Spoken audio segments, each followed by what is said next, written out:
Hello and welcome to NCFE's Top Tips for Working Remotely. Today we're going to look at effective questioning techniques. So whether you use this webinar as a CPD refresher or for when you get back into the classroom, or you take the ideas now and put them into practice in a remote situation, hopefully you'll find it useful.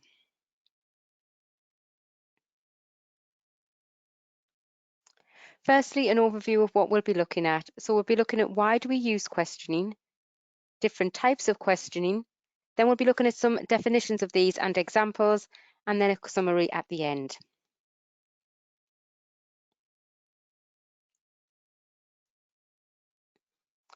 I'm going to start with a quote. So this quote is from William Camp. Effective use of questioning is a critical asset in every good teacher's toolbox.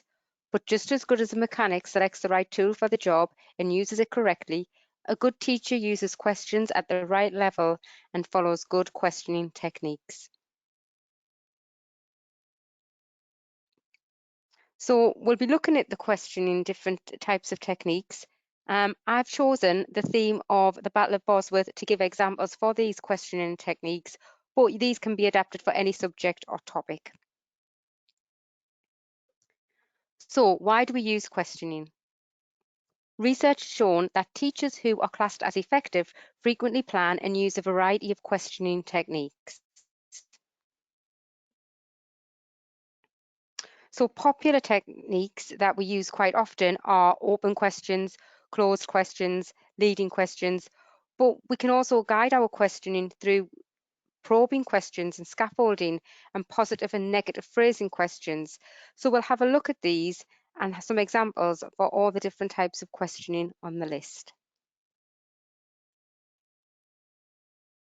So firstly, closed questions. Closed questions require a brief and short answer, and they're usually only a few words, and this is used to test memory retention. These are summative questions. An example of this would be who won the Battle of Bosworth. We also have open questions, and these questions allow a learner to think critically. This requires a longer answer and more explorative. An example of this type of question would be describe Henry VII's claim to the throne.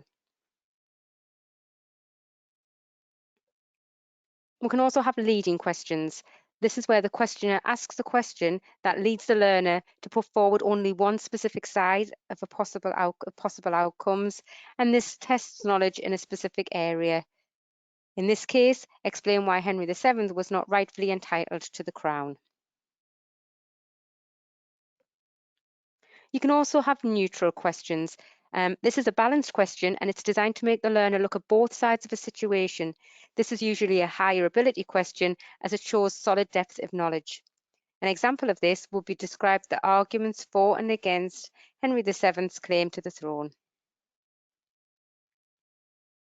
You can also have probing questions. A probing question is usually a follow-up question to test further in-depth knowledge. For example, if so, why? You can also have rhetorical questions. These are asked for dramatic effect or to enhance a point. I wonder if Henry VII was really a very clever and calculated man. We can also have negative phrasing questions. This is where the questioner attempts to phrase the question in a way that influences the outcome negatively. An example of this, so describe how Henry VII was responsible for many deaths in the Battle of Bosworth in his lust for power. You can also have positive phrasing questions. This is where the questioner attempts to phrase the question in a way that influences the outcome in a positive way.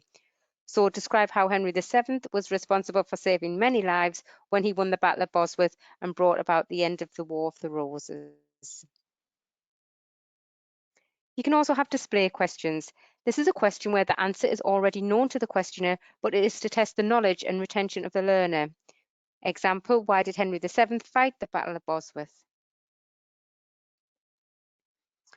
We also have referential questions, a question where the answer is unknown to the questionee and promotes deep thought.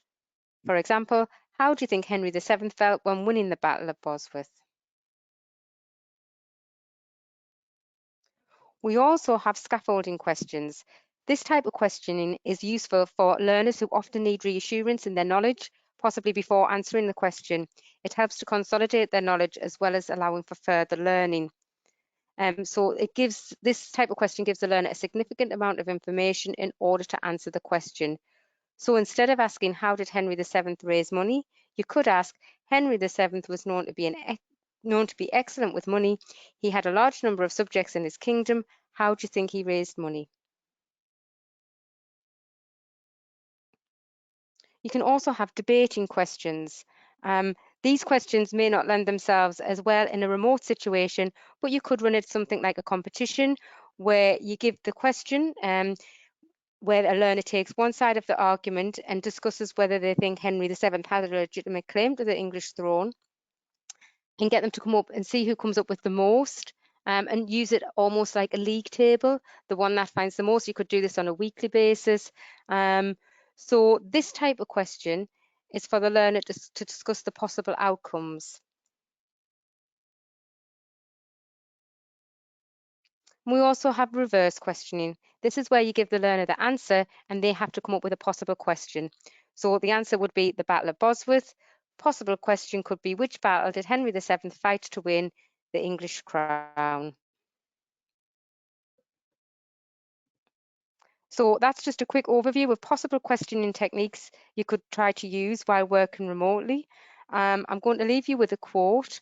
The quality of questions we ask will therefore determine the quality of thought. Hopefully you found this useful. Thank you for listening.